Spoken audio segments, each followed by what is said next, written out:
stuff, or do we can Yeah, you can get together and we walk into.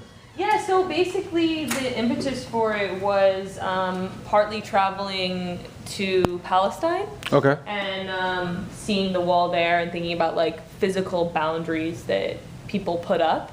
And then I had personally gone through some losses, both due to death and in relationships with people, that made me start building up my own kind of interior walls. And I noticed myself closing off in certain ways. And so I was trying to like investigate the idea of external and internal barriers and why we put walls up, why we break them down, and that whole kind of thing. And it turned into this play.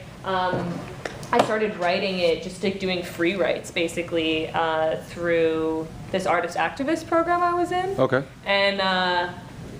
And the free writes, I just kind of started writing it, and I wrote it actually as narrative, like as a short story. And so I wrote the whole play as a short story that I adapted for stage in the process. So people are always talking in third person about themselves, and there's the wall, like, so it's this interesting mix of narrative and then into dialogue and like. Very interesting, yeah. Yeah, so that's kind of how it all started.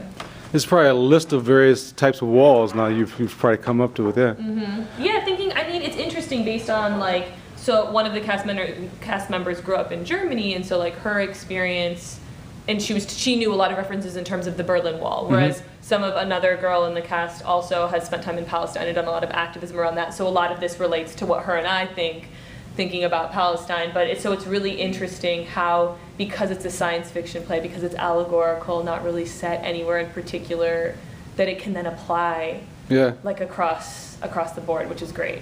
Where are you from? I grew up in Michigan and Germany. I'm from Detroit, by the way. Are you? Okay. I grew up in the suburbs of Detroit till I was like 10. Okay. And my mom is from Nebraska and my dad is from Lebanon.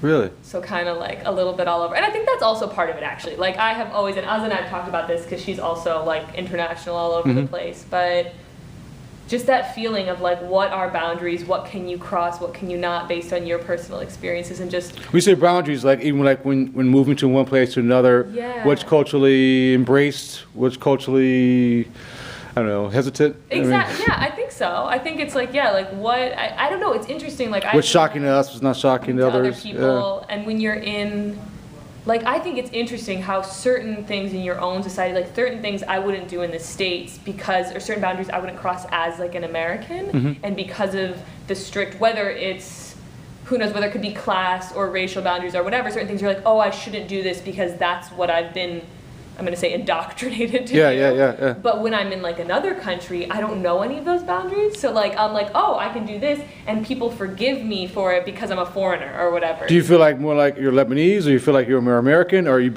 are you being perceived by other people? I think it's that term, the third culture kid. Third culture kid. Yeah, just like parents from two different countries and then grew up in another country. So that's kind of just like a mix, like a more American transcultural, than anything else. But I don't necessarily feel like, I would say I'm more American than anything else. But I feel very, very attached to these like different places where I have family and friends where I grew up, and Okay. Yeah. Cool.